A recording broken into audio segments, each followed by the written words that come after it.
Asia. For Ukrainians, it's very helpful. So we will move into Deborah. She work with issues which are important for independent schools, and interest of independent schools, of some questions which connect with women's rights. It's classically advocacy work. I know that you do a lot of work on different level of this advocacy, so can you share your cases maybe for the last 5 years? What you advocate, how you do that, and maybe what's the difference between tools on local level, on state level, and on federal level? Okay, great. This is only my third year on the job. So although I started in July 2020 as the head of school, so for anyone who followed the news, it was not an easy time to enter. So I consider it dog years. So I'm in year 15, completing year 15. And it's interesting, I'm the third head of school at Milton, and we've all been women. So it is, and probably 90% of our employees are women. And so that's been a women's leadership role.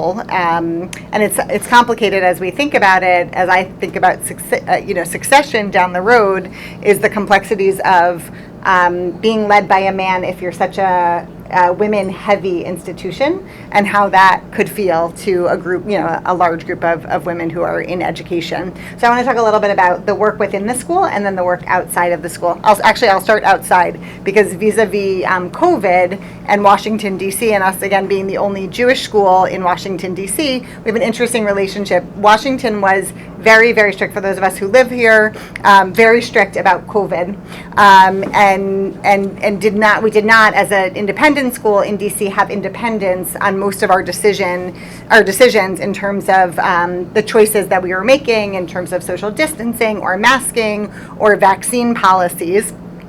And what's interesting now is, as we're turning out of it, there are still vaccine policies, and there's actually the opportunity for religious exemption from the vaccine from Washington. And we as a school have said that we're a Jewish day school. There is not a Jewish exemption. So we're not going to honor a religious exemption, but the city is saying that they will honor the religious exemption. So it feels a bit of a church and state complexity for us, and we're the only ones dealing with that from a Jewish perspective in the city, and we're really trying to assert our independence to be able to make that decision to protect our community. So I think in the fields, regionally, I have a school of 465 students, 120 employees, nothing like the size of institutions that you guys are working on. But of course, we impact, 1,000 parents and many thousands of graduates and alumni families. And we're also really working within a wider national system of Jewish day schools, and see our position in DC as really representing the case for civic engagement and recognizing the complexities of teaching both about civic engagement in America and also civic engagement with Israel, and trying to promote a particular way of thinking in really complex and nuanced ways about how we love these countries, and we can also be in critical dialogue with them. So that's a walking between the raindrops that we do a lot of.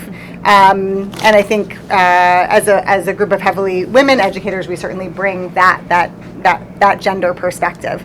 But I think within the school, one of the things that I think a lot about, I came in, I'm the mom of 3, and we're a religious school, so that's part of our values, is to be oriented toward family and recognizing people as professionals and as having holistic personal lives as well, and thinking about how do I as a female leader for men and women within our organization really share how transparently about how I'm balancing work and life, and as the leader, how do I do that? I really narrate it. So I tell everyone more than they want to know. I'm going to a soccer game. I'm going to a medical appointment. I'm going to be out because my daughter just got home from Israel and I haven't seen her in 3 months. And I am explicit about those choices that I'm making, because I want to honor that other people, the men and women in our organization, should be making them.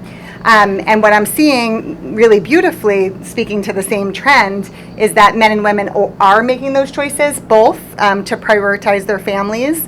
And I got a few calls this year. I've been speaking a lot about empowerment, the empowerment approach, which I can talk more later if we have time, but how do we do these jobs in a sustainable way? And the only way to do these kind of CEO level jobs, I think, in a sustainable way is to empower your team. And so that everyone, we're sharing the load, we're sharing the workload and the mental load. That's the only way that we can do some of these really big jobs. But I've gotten calls from aspiring male heads of school around the country saying, can I do this in a way that's sustainable? That wasn't a conversation 10 or 15 years ago. It was mostly men coming into these roles and with very young children, much younger than mine, and just going for it. And I think we are entering a new generation of men also wanting to advocate for themselves and their families and considering that balance as they enter the role. So as that happens, I believe women will have a easier path to leadership, because on the home front, we have men and women who are trying to recognize that balance and strike it together. Thank you. And one more question to you to detailize. How many do you work with other independent schools with the same advocacy interest? So you have some association, and how it works, or every school do it in the direct way? No, so we have several associations. We have something called the Association of Independent Schools of Greater Washington. And so Maryland, DC, and Virginia, we all work together, but I then work on an advocacy group within that for all DC heads, and we meet with the heads of local government to advocate on behalf of educators and education within the city.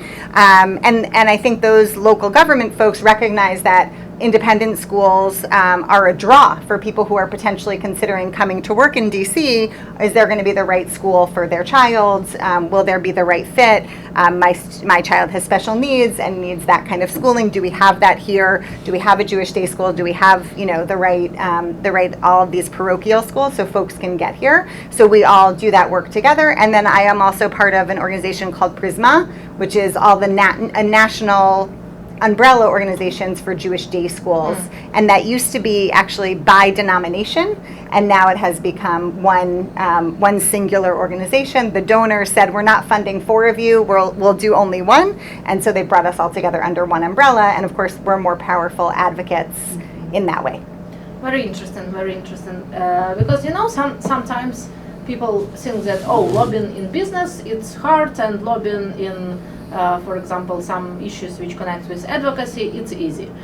I think sometimes it's more hard because it's too much stakeholders. I know that in general issues, maybe not with independent school, but with public schools, they have a board also. And there's no money behind it, right? There's no money behind the lobbying and the advocacy. Yeah. It's just person power, but there's not money, and we don't have people who can be dedicated to that because they're with the students.